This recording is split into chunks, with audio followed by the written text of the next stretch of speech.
Welcome to another edition of the It's Cavalier podcast. It's your boy Mac. Joining me today is my good old friend Spencer Davies of so many different media outlets. It's not even funny. You probably know him from Clutch Points. He covers the Cavaliers. How you doing, Spencer? I'm doing all right, man. Got a good night's rest after that late one yesterday, but ready to go. Ready to see what they do tonight in Milwaukee. We'll see how many of the guys play tonight because of the obvious 5 and 7, and then you got Detroit coming up on Friday in Detroit. Massive fun game, but yeah, no, I'm just looking forward to the rest of the week, and obviously we're getting into March, and that's the greatest month of the year, as we know.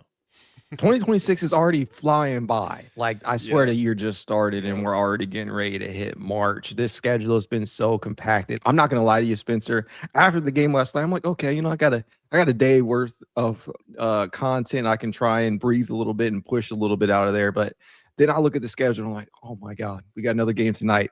The Yep. grind never stops. You know that more than I do. But with that being the case, this team in the James Harden era is off to, I believe, a 7-1 start with the lone stumble coming against none other than the SGA, Jalen Williams, AJ Mitchell. Let me get that name right because last time I had a live stream and I mispronounced his name. But I say all that to say the lone stumble came against the OKC Thunder, and it's been a damn good start to this new era of Cavs basketball, which has felt like a fresh breath of air. It's gotten a lot of people thinking that this team should indeed be the favorite out east. But we still have somebody ahead, a couple of people ahead in the standings right now. One of those teams in Detroit is coached by previous Cleveland Cavalier head coach JB Bickerstaff. So I'm just going to lead off by asking this. It's the title of this stream. Do you believe that the Cleveland Cavaliers, as currently constructed, should be the favorites to win the East as of right now? I think that's pretty hard just because, look, if you look at history in the past, when teams make these kind of big swings at the deadline, you change some very, very, you know, familiar cores, and you try to warp speed the timeline, I guess you could call it, that they don't work out the same seasons. It doesn't happen very often. Uh, and in recent history, it'll tell you that it doesn't happen at all. Like you just even look at Brooklyn going out and getting Harden in 2020. You look at Kevin Durant going to Phoenix, right? Like those are the things that I thought of immediately when this deal was made. I'm like, huh, yeah, they made this deal for this year, but they also made it for next year too. And that was my first impression of this move. It has come together quickly. There is no raining on the parade. Last night against the Knicks, winning the way they did with defense and not necessarily shooting the ball off the cover, I think that is probably the best sign that you can get. Because obviously, post trade deadline, they haven't had the greatest of competition. I'm not going to take away from what they've been able to accomplish. The way that Harden's just extrapolated Jarrett Allen's production has been sensational. I love Dennis Schroder and Keon Ellis is just bulldog energy coming off the bench. I think that's something that they've been lacking.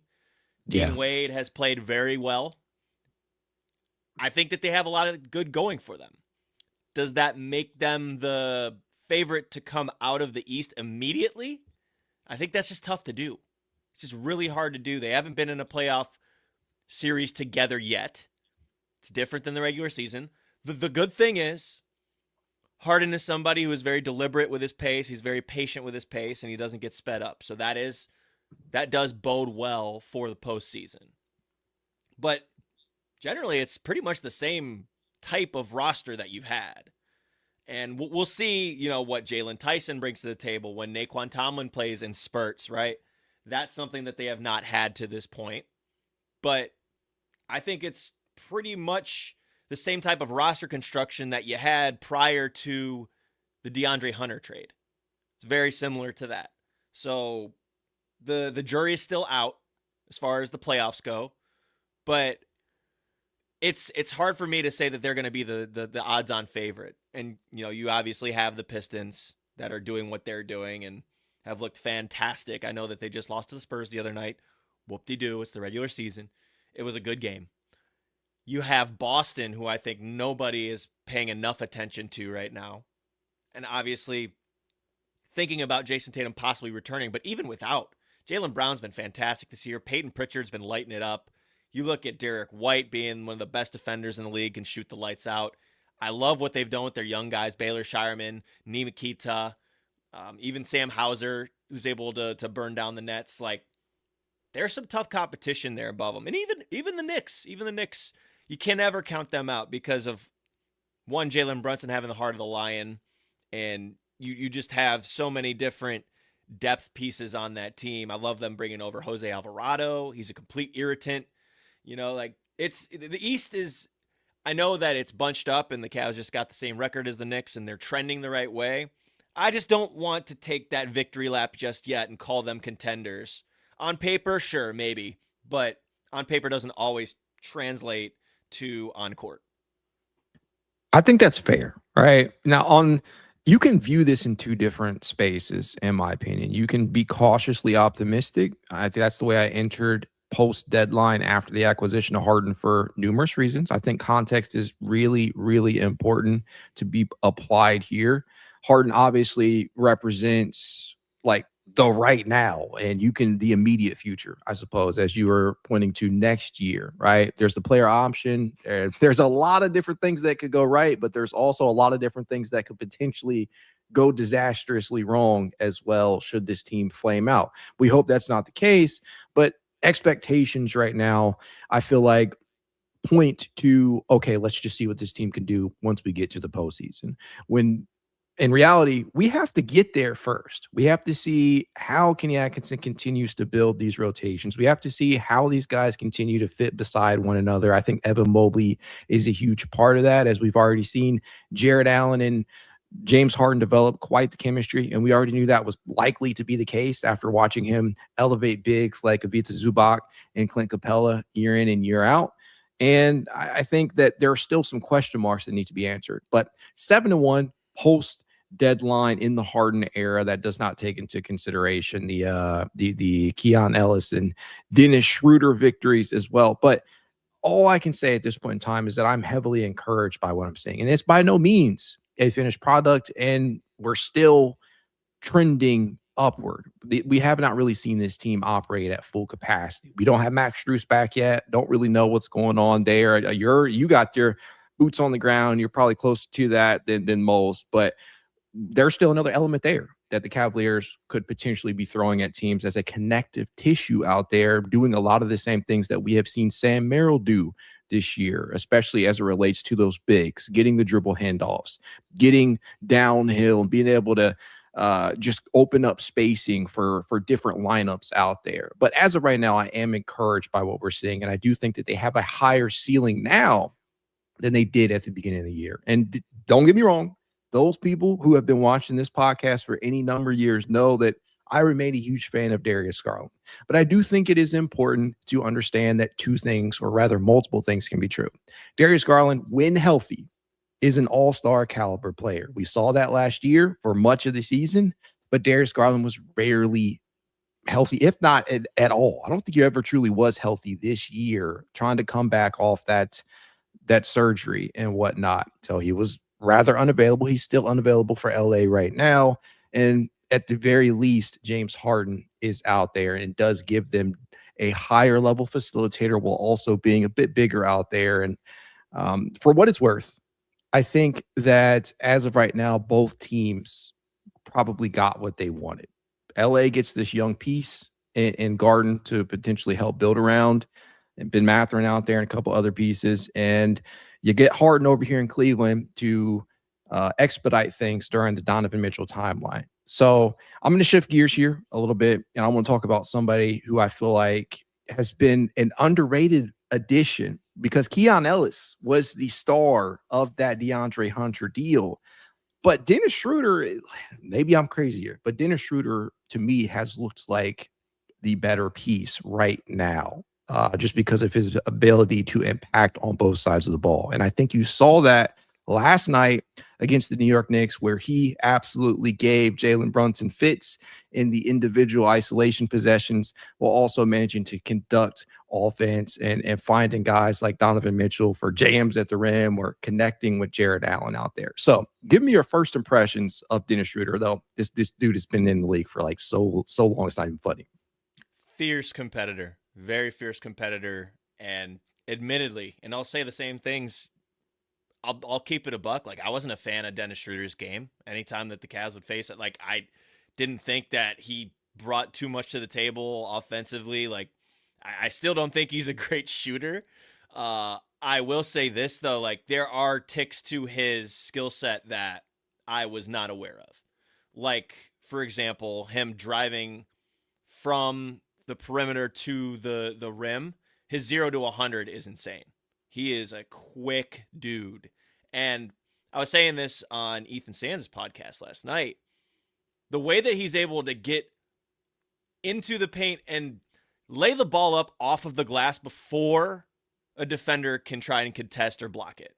It's very quick. If you watch when he scoops that thing up off the glass, it is very fast. His burst is insane. So that's another thing that really impresses me, because he can shield his body away. He's a small guard. He's a small guard, but he can shield his body and use it to a way where he can at least get that thing up off the glass, whether it's a make or a miss. But I think for me, what stands out, other than the defensive, as I was saying earlier, being a bulldog, being the tough guy, not afraid to get into a skirmish, whatever you want to call it, and you said it, he gave Brunson fits yesterday. I think the one thing that stands out to me offensively is him and Donovan Mitchell have been a seamless fit so far. Absolutely seamless.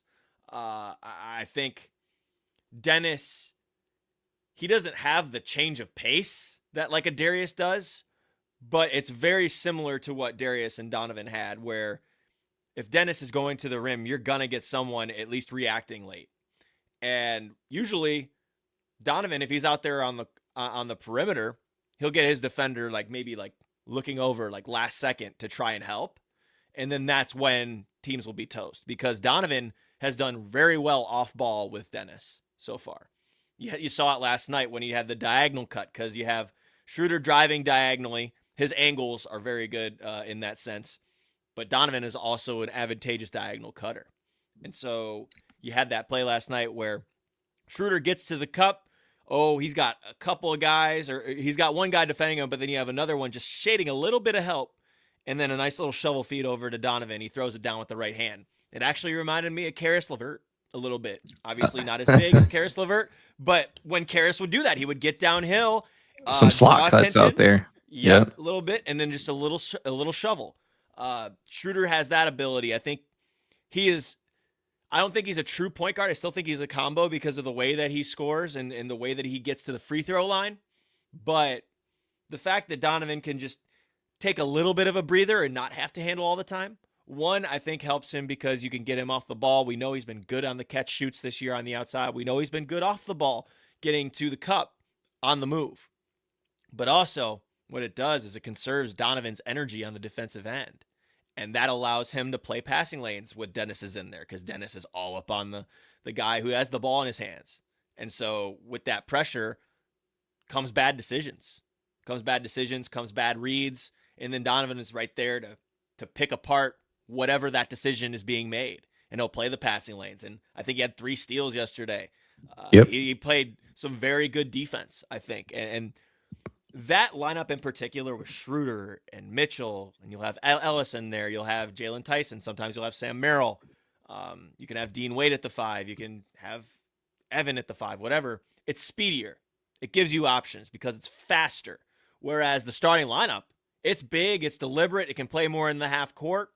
You have options, you have different ways to attack this now in the playoffs, which I think is really advantageous for the Cavs because they didn't have those point of attack defenders.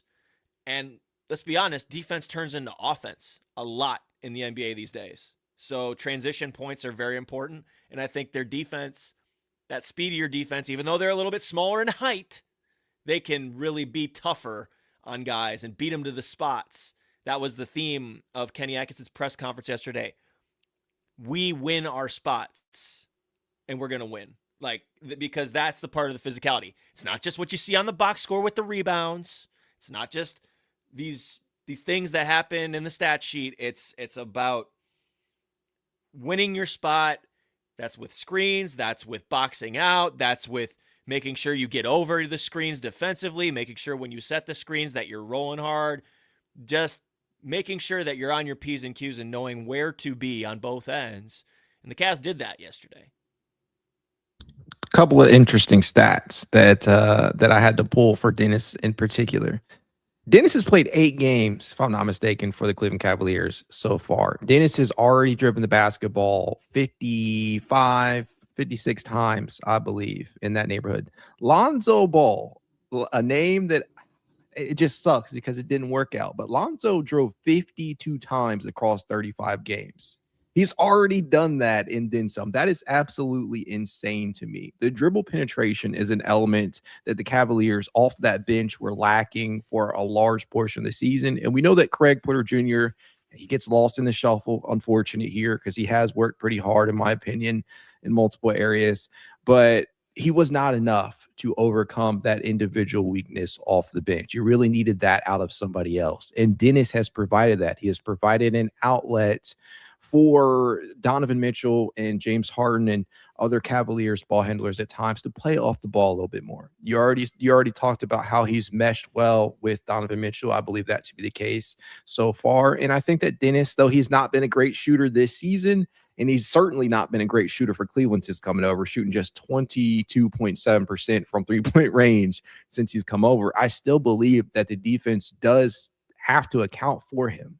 He's just one of those weird shooters where he might go on a roll where he knocks down a few every now and then, but simply having somebody that can put pressure on the rim, that's huge. And then you get to the defensive side of the basketball. This is another stat that I found that was pretty interesting, and you can put whatever stock you want into this, but in those 8 games, he has held his opponents to 27% from the field according to the NBA metrics, 17 of 63 since coming over to Cleveland. So in isolation, he's held up very well. When I created my trade video for the acquisition of Keon and Dennis, one of the things that I highlighted was that Dennis is an underrated point of attack defender. He's somebody that can be very disruptive. He's very physical. He uses his wingspan to his advantage, though he's not the biggest guard out there, just 6'1" or so.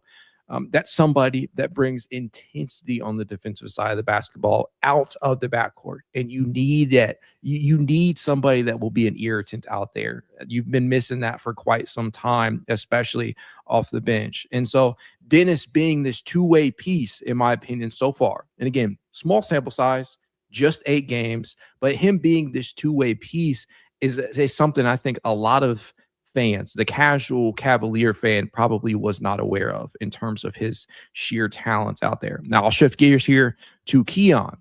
Give me your first impression of Keon Ellis, because this is somebody that I thought was being underutilized over in Sacramento for a varying degree of reasoning. But what are your first impressions? Instinct meets athleticism. That dude is smart. He is very smart. He can manipulate opposing offenses by just faking one way. Or like, it's interesting when you watch the tape on Keon. He's almost like a defensive back to where he's almost daring you to make a pass or make a bad decision, and he'll take advantage of it. I have watched a lot of basketball in my day. There was one play, I can't remember who it was against, but he literally leaned one way to make it look like he was going to help. I think it was in the corner. And then the guy at the top of the perimeter tried to throw an entry pass into a guy on the block, and Keon came in and just picked it off. And I was like, wow, that was really impressive. He's somebody that is going to front no matter who is his assignment. It can be a guard, it can be a forward, it can be a center. Kenny will not be afraid to put him on switches. I know that he's 6'4", 6'5". Whoop-de-doo. If you're physical, you can push guys off of their spots. He's going to be able to make it tough to get those guys the ball. Secondly, offensively, did not know he had that much of an off-the-dribble game. Maybe it's because we didn't see it in Sac. Yeah. but he had that dunk in traffic a few games ago on two dudes. He was able to play make out of the dribble drive. I think that you see him more and more get those catch and shoots on the outside. That's great, but almost in an Isaac ilk, when you're able to drive off those closeouts and play make, secondary playmaking, I think that's really advantageous for the Cavs. And you used them on some brush screens in the middle of the floor last night. I think I made note of that on one of my tweets. Like he used a brush screen for Donovan Mitchell or Jaylen Tyson. I can't remember who was handling, but he got the ball off of that brush screen and then kicked it out to James Harden in the corner for three. Like, he is a smart dude, but also extremely athletic. And sometimes you get one or the other in the league. Mm-hmm. Like it's rare when you get both. And his archetype is like something that I love when I watch basketball. And it's not going to come from high usage. It's not going to come from guys like Harden and Mitchell who dominate the ball and play that point guard role or whatever. Keon's one of those like low usage guys, but when he has the ball in his hands, he's effective. And same goes for Dean Wade too. Like, let's not forget that too. But Keon in particular, Kenny likes him. It looks like he's going to be the ninth guy in the rotation right now. He started him in the second quarter and he started him in the fourth quarter. Played like 16 minutes, I want to say. But effective in those minutes. And I think you can find a really solid role for him on this team doing that. I think that when I first was looking into the film for Keon, one of the things that kind of stood out to me was the fact that he does have the ability to play off the dribble. Now, this is small volume, small sample size over in Sacramento over the years, but he was actually in the 100th percentile in terms of that short mid-range area at 68.4%. He was at 51.7%, which is 93rd percentile in 2025. It's something that's within his game. He can get downhill, get to the rim, but I was very curious upon the acquisition to see if Kenny Atkinson would actually allow him to play on the ball or give him some on-ball reps, or whether or not he would just go off script at times and bring that to the table to try and throw the defense off balance. On the defensive side of the basketball, I always knew that this dude could be just a pure agent of chaos out there. And just be a disruptor in the passing lanes. And whether or not you're looking at the stat sheet, which reads very, very respectably of Keon, who in 8 games with the Cavaliers already has 12 steals and 8 blocks, which is absolutely insane. That's some crazy shit to me. But when you look at what he has been able to do simply by getting in front of some of these guys out there at the point of attack, and yes, he is a bit smaller than an Isaac Okoro level wing defender, but having that ability to stay grounded, stay on your toes, not getting blown by, and use your length to your advantage. I think that's something the Cavaliers have been missing since in Isaac out there. And while you're not going to ask him to play up a position defensively like you would have with Isaac playing up against the Paolo Bancheros of the world at the 4, Keon is certainly versatile enough to defend multiple positions. And I just love this acquisition. Now, what I will say is similar to Dennis, the 3-point shot has not carried over. And that was a huge selling point of the acquisition, is that, hey, this is a 3-and-D wing, somebody who knocks them down at a very efficient clip and on higher volume than Isaac or what you were getting from Craig or Lonzo or whatever, what have you. He is a career 41.1% shooter from 3-point distance and is at 35.7 on season. But since coming over to Cleveland, he's shooting just 29.2%. Now, again, that's coming on 3 attempts per game, so it's a very small sample size. But I do believe that the defense does understand that they have to account for that threat out there. And I think that as the season goes on, these shots will start falling. He'll get up to around 34, 35, 36%. And we're going to be looking at a guy who looks like a future piece in the rotation off that bench moving forward. Now, the real question here is that when Max comes back, inevitably, if he does, hoping he does, cross my fingers, what does the rotation at wing and at that 2 position look like? Because there's so many damn mouths to feed, whether that be Jaylen, whether that be Sam, whether that be Strus, Keon, Dennis will play spot, minutes at the 2, and you got Donovan and James. You just got so many mouths to feed. So I'm very curious to see what that looks like once the rotation does have to factor in the potential return of Strus. But I will ask you, just because we're talking about this, is there a scenario in which you see one of these very deserving candidates be dropped from the rotation entirely, or do you think that it'll be kind of game to game specific? Probably game to game specific. That's a great question because you're going to have to ramp Max up. He's going to have a minute restriction out of the gate. Yeah. Okay, so Kenny says pregame yesterday that Max finally had some contact. He worked at some contact with some coaches on the floor in practice. So that's a good sign. It's a good sign because they've been keep on kicking the can down the road for about 2 months now on Max and his health updates. So to hear something different was good. I'm not sure who's going to be the one to fall down the line a little. That's a great question. Maybe a split some of Jaylen's minutes or Sam's minutes. It's crazy, because a lot of these guys play similarly positions, and it's not easy to do. I know that the Cavs crowd gets kind of anxious when you see Kenny playing those 3 to 4 guard lineups with one big. It's just based on what the roster construction is. You can't. Yeah, you kind of have no choice. You have to have. Yeah. You have too much talent in those spots to not play them probably up a position. Yeah, no, I would agree with that. And to fight back against one of your early points, actually, he is going to ask Keon Ellis to guard the Powell Bancheros or the Jason Tatums.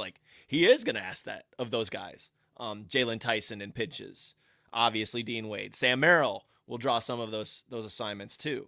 But that also includes Max Strus in that bucket. So I wish I had an answer for you. I don't know. I don't envy Kenny having to make this decision. It's going to be tough. It's going to be really tough because, who has deserved to be knocked down a peg? I think personally, with Jaylen Tyson, I thought that was a very mature game from him yesterday. Especially because pregame Kenny was saying that Jaylen has to earn his rotational minutes, and I thought that was an interesting tone because Jaylen's been playing a heck of a year. This is a crazy season for Tyson, and to hear that, that's good and bad, I guess. Yeah, I was kind of taken aback because he's coming off of a Rising Stars appearance. He's the only guy in LA with Donovan Mitchell for that whole, that first couple of days, and Jaylen's had a terrific season.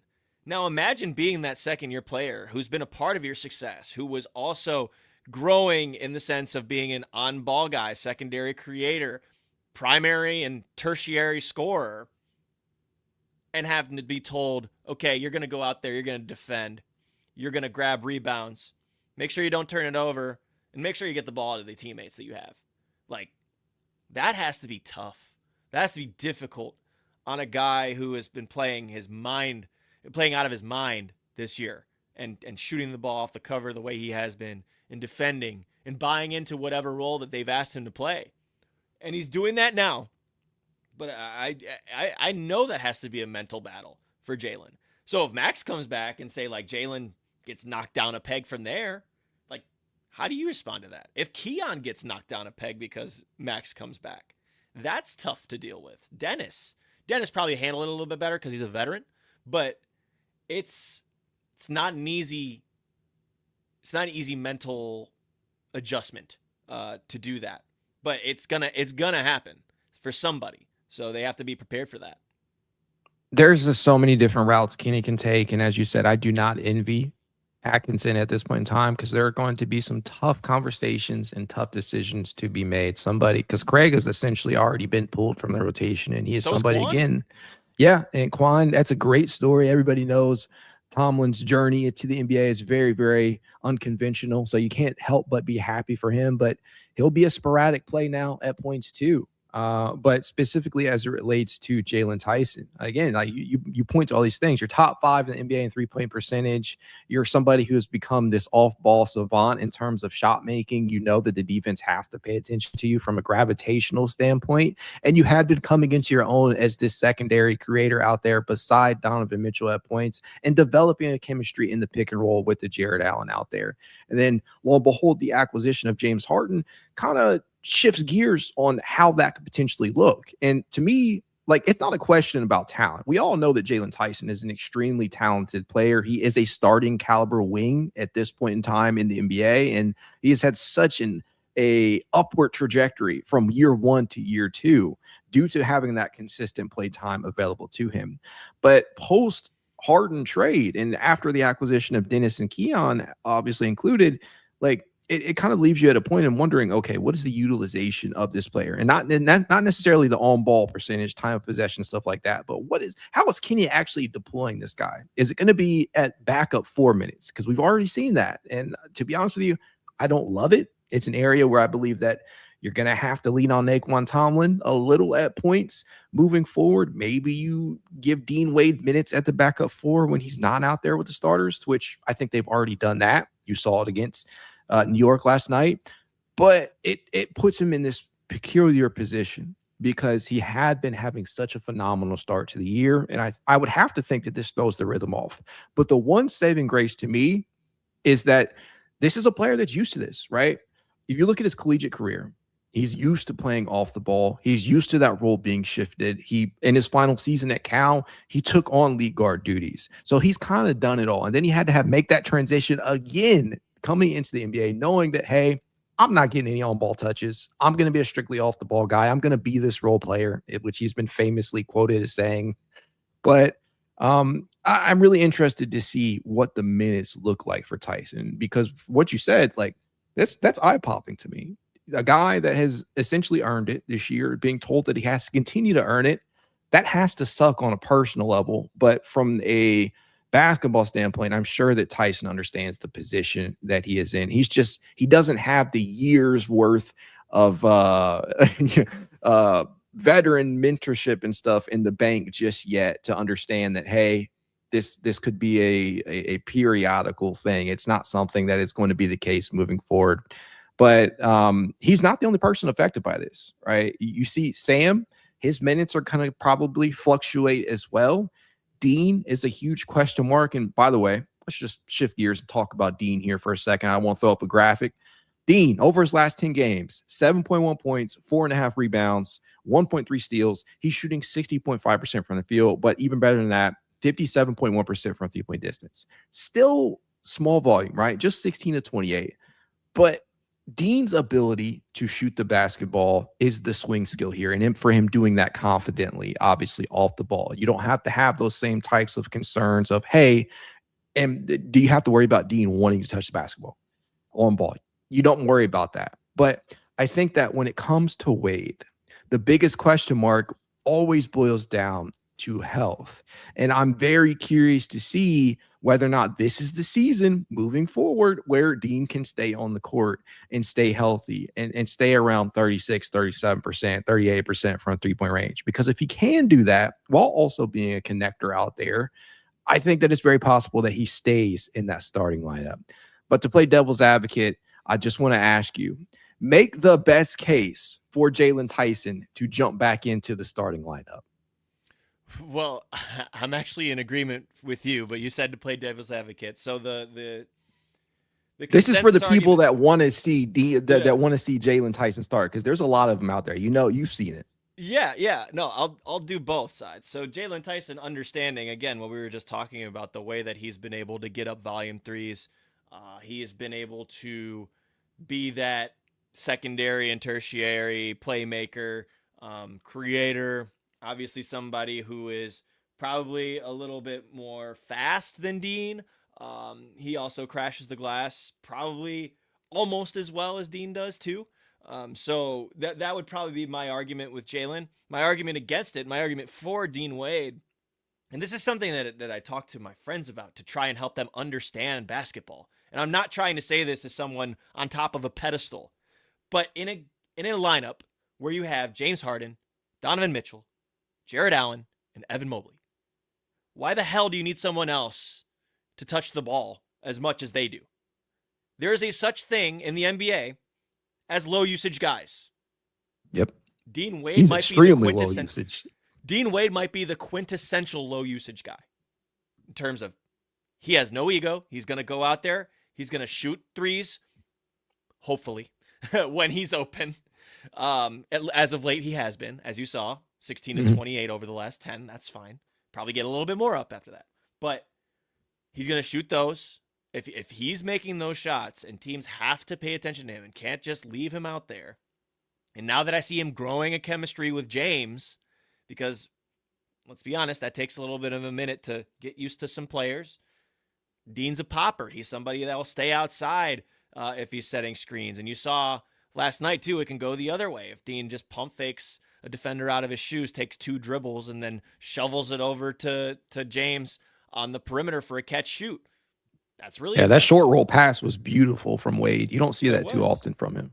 Right, exactly. And it's not just pump fake, dribble, and then swing it to the next guy behind him. It's actually purposeful swinging. So that is what Dean can bring to the table. But also, that size is one of the only guys on the team, other than maybe Naquan, that has that kind of size who can defend the wings and defend the bigger wings, so to speak. Huge. The team needs that. And then I know you're going to see different combinations and different matchups for those types of players, but Dean is your primary guy. You saw what he did with Jalen Brunson last night. You see what he's done this all season, too, against Brunson. Like, he's able to guard 1 through 5. He goes out there, grabs defensive rebounds. That is something he does every single game. He does not shy away from getting those boards. Those are very, very important for the Cavs because it creates more possessions for them. Outside of that, like, whole, if he goes out there and scores 3 points and grabs like 5 rebounds, like, you cannot look at the box score with guys like that when they're on the floor with 30% usage guys and 27% usage guys. It makes no sense to look at his box score. If you watch him play, he's been terrific as of late. Hopefully he stays healthy because that is his bugaboo, is definitely being able to stay healthy. And Kenny is very cognizant of that. He wants to hold him to like under 27, 20 minutes max because he knows how important he's going to be for the playoffs. And he can't just play Dean Wade for 40 minutes. It's not possible. Not with Dean's history, his injuries, with his knees, with his ankles. He's had a ton. But when he's fresh-legged and he's out there and playing with guys that he's also very familiar with Evan Mobley and Jarrett Allen, because Dean, believe it or not, is the longest tenured Cavalier. He's played 7 years. Evan. He's played with Evan and Jarrett, and that makes a difference because there's some continuity there for that. So I don't like how people are viewing Dean in the starting lineup because they look at his numbers. That is not how basketball works. That is not how usage works. You always have to have someone on there that's low usage if you have guys who are so capable with it in their hands on the floor at the same time. It's just how it goes. And it sucks that Jaylen Tyson is like the non-beneficiary of that. Like, it sucks that he's getting knocked down a peg. But that was going to happen when James Harden, Keon Ellis, and Dennis Schroder came to town. It was going to happen. And same with Sam, as you just mentioned. Yep. Sam, him, that's going to fluctuate. It is what it is when you have the veterans and the talent you have in the room.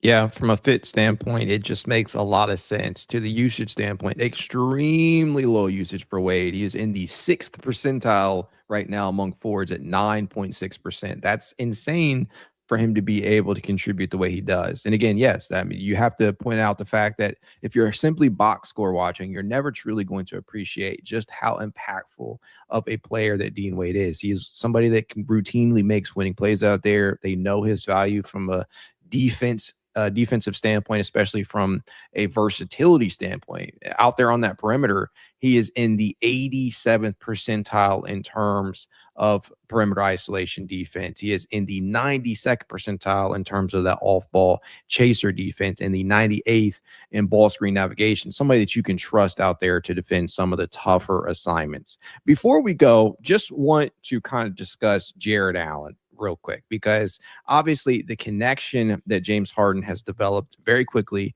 with a ball handler like James Harden, you have to understand that this was one of those things that was foreseen, but I think that it came during a time initially with Evan Mobley off the court. Now that Mobley has returned, it's going to be a little bit trickier, in my opinion, for those types of performances to consistently happen as they are trying to work Mobley back in and trying to see where both or all three of these guys will fit all together. So just in the short time that you've seen Evan back out there with JA, with James Harden, what do you think is the best approach here? Do you think it'll be okay, we'll go to the hot hand, we'll just see what's working from game to game, or do you think it's more important to consistently keep Jarrett Allen involved for this team to be successful?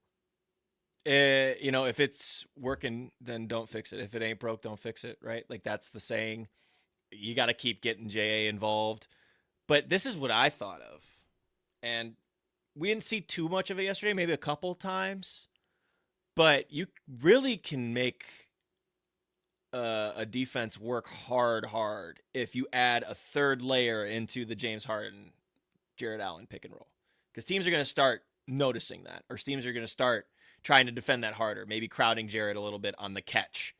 And we know that Jarrett's a good passer.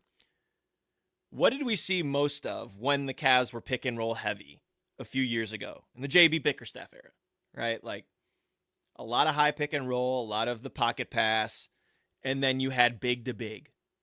Why not go back to it? Because that's a way that Evan can touch the ball, Jarrett can continue to be involved, and now you have like almost like a second option off of the option where you can utilize Evan in the dunker spot. You can have him cut from the corner. You can have him placed somewhere on the baseline to where if he catches it, and then you're in no man's land because you have 2 7-footers that can finish or pass to each other. Like the high-low. I think that type of stuff can really work. I'm interested to see how James works with Evan, with Jarrett on the floor. But I feel like utilizing those two when they're on the floor together can work. There's going to be staggering. James and J.A. are obviously going to be the ones together. Donovan and Evan are going to be the ones that are together. That's okay, because you already see the immediate chemistry with J.A. and James. And then you already see that Donovan and Evan have chemistry because they've played as a twosome together the last, year and a half, 2 years. So I think familiarity helps there. Getting Evan in there, yes, you want him to drive and get to the paint and all that stuff, but if you have him touch the ball face up, if you have him catch it out on the perimeter, shoots threes here and there, sure. But pump faking off those threes and driving to the basket, I think, is where Evan is at his best. Or getting it to him getting Evan the ball on the move when he doesn't have it in his hands. Catch and drives. He is very good and proficient at finishing offensive possessions when he gets it on the catch, no matter where he is on the floor. That's Evan's thing. Jarrett's a little different because J.A. can feed him the pocket pass. And then Jarrett, what he can do, man, like, he described Jarrett as a speed roller. I thought that was like one of the cooler quotes that James has had since he's been here. Like, no slight to what Ivica Zubac was doing because he's one of the best in the pick and roll game too. But Jarrett just darts towards that rim. He rolls hard and he rolls fast. And James has that pace down already, and he's getting it to him as soon as Jarrett flips that hip or gets into that action. And what Jarrett's able to do is he's able to utilize his footwork. Not only that, like, he had one finish against New York last night that I was like, wow. I believe it was on a James Harden pocket pass to him. Pump faked, used his footwork, got under and then like scoop laid it off the backboard, and it was an and one. And I looked over at Mikey Lucas. I was like, dang, that was nice. Jarrett's been doing it like consistently even before James got here. The thing that no one wants to address and doesn't want to look like a dunce because they were talking about it so badly in the first few months is that Jarrett had a broken finger and another broken finger, and people just don't want to admit it because they were mad and emotional at the beginning of the year.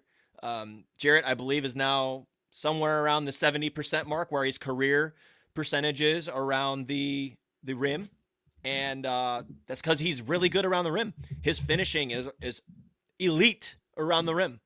And to have James Harden just up that production and up that level of belief, I don't think it's that big of a surprise, to be completely honest with you. But you'll have folks on here thinking that a couple weeks or a couple months ago that Jarrett was just not a good basketball player. And I was like, well, he doesn't get much usage, and he has 2 broken fingers. And you'd get oh, that's an excuse. Well, clearly you're losing that battle if you've been watching the Cavs the last month and a half. So, it is what it is. But him and Harden and JA have a really good thing going between the two of them. And I think it can work with Evan if you get JA passing to Evan and Evan passing to JA the way we've seen in the past because of their chemistry. And I think Evan could be more of the Clint Capella type, so to speak, in the dunker spot and on those, alley-oops than JA in the pocket and using his footwork. It's going to take some creativity for sure, but that all of these players have the requisite skill sets to make this work. They are all defensively. It works. I'll tell you that much. Yeah, especially on the defensive side of the basketball. Evan and Jarrett, there are no questions there. Both of them are very switchable. To your Jarrett Allen point, I think he's in the 77th percentile, where he's 77% at the rim this year, which is in the 89th percentile, and that's actually the second highest percentage of his career, tied for it. Same percentage last year, where he was very efficient as well. But that's obviously seen an uptick as of late with Harden coming to town. And that was to be expected. But for Mobley in particular, the short roll passing, using the big passes like you saw during the JB era. Hell, you saw that during Mobley's rookie season where Lowry and Jarrett and Allen were all trying to make things work out there from a lineup standpoint. And so if you can go back to that and just get these guys moving the basketball and consistently in motion, I think that you're going to find a good level of success. And you add in Donovan Mitchell out there with the on-ball gravity and the off-ball gravity that he provides. Ditto for James Harden. I think you're going to have to pick your own poison if you are a defense, because there's a lot of different facets here that the offense can beat you with. It's not always going to look pretty, but I think that they have shown they have a lot of counters now that they did not previously have under Darius Garland being out there and whatnot. But moving forward, I am very, very interested to see a couple of different things. One, teams got to stay healthy. That's been a defining factor for them during this entire era of the core four, just the remaining talents now. It's been the real defining factor for really the entire rotation. That's number one. Number two, the rotation once Strus returns. There's going to be conversations to be had. There's going to be tough decisions that are made. Somebody's minutes might get dropped. Multiple minutes might be taken away to facilitate that. And then you look at adjustments in real time from Atkinson, because I'm not going to lie to you, Spencer, during that series last year against Indiana, there were points where I'm like, why don't you give Craig some minutes a little earlier than you did when Ty Jerome was struggling? So to see the adjustments from a rotational standpoint in real time come the playoffs, knowing the versatility that you now have in your roster and some of these pieces who are deserving of more minutes than they're getting, or some guys who are not playing right now that could potentially add, like a Thomas Bryant in a matchup like you did have against a Mitchell Robinson and company yesterday. And by the way, we didn't talk about Mitchell Robinson at all, so I'll just throw this out there. The Cavaliers won that game convincingly with Mitchell Robinson pulling down 15-plus rebounds yesterday. And we know that he's been the boogeyman for Cleveland in these matchups. And I have no problem saying that. I have put myself on record saying that it wasn't Jalen Brunson. It wasn't Karl Anthony Towns. It wasn't necessarily Josh Hart or, Mikal Bridges or anybody else out there that scared me. It was mostly Mitchell Robinson due to that previous PTSD that he had left me with. And lo and behold, he finishes with 8 offensive rebounds yesterday. But Cleveland still overcame that. And I think what's lost along the shuffle here with Mitchell is that it's not just that he does this to Cleveland. He literally does this to everybody. He is one of this generation's best offensive rebounders. So you just kind of have to give him the credit that he deserves, but figure out ways around that. Because truth be told, I don't think Cleveland truly has an answer for that. They just have to overcome it at points. Like, he's just that damn good at what he does. And it should make fans feel really good that in a game where he pulls down 8 offensive rebounds, you still won convincingly. And you held Jalen Brunson to 6 of 19 from the floor. And they struggled to shoot. And it just, all these different takeaways to say that this team, their ceiling on both sides is higher. And I'm hoping that it stays that way. Spencer, thank you so much for taking the time to join the show again. It's always very, very insightful to talk to you. Hopefully next time we bring you on, we'll be talking about the direction of the Cavaliers in the playoffs and whether or not they have the ability to full-on compete for a title based on our conversation today. Tell the people where they can find you as if they already don't know. No problem. Yeah, I'm at Clutch Points, so you can read all my articles, the Cavs page over at Clutch Points. Also, Cavs Roundtable, our podcast, Courtside with Cavs. Me and Spencer German, we do one every week. So make sure to go like and subscribe that. We also have a YouTube channel where we put up all of the post-game interviews, whether it's press conferences in the locker room and all that good stuff. And if you're an NBA fan, please follow my other NBA work over at rg.org and r.org. I have exclusive interviews. I just did a couple this month with Trey Murphy and Derek Queen of the Pelicans before the All-Star break. That's over at r.org. rg.org did one with Noah Penda. I've got a couple more coming. AJ Mitchell, who you mentioned earlier, got a nice one-on-one with him and Lou Dort.